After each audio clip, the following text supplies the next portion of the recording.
So now let's see how we can actually go ahead and get scholarly resources as needed inside of Qwen. So let's say, for example, I need some scholarly resources on, let's say, for example, creating animations using After Effects right here.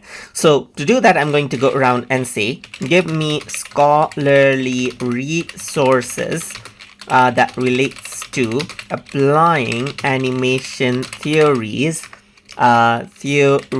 with Adobe After Effects right here, just like this.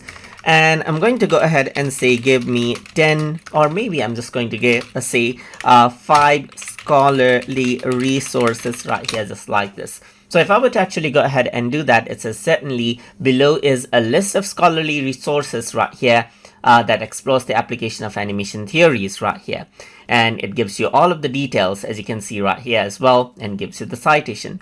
Let me just go ahead and stop, and I'm going to go ahead and say, give me this as, let's say, MLA referencing format right here, just like this. So if I were to go ahead and do that, then it uses the referencing style that you actually went ahead and then mentioned out, and you can see that this is what you have. And that is how you can go ahead and get scholarly resources for the contents that you want inside of Qwen.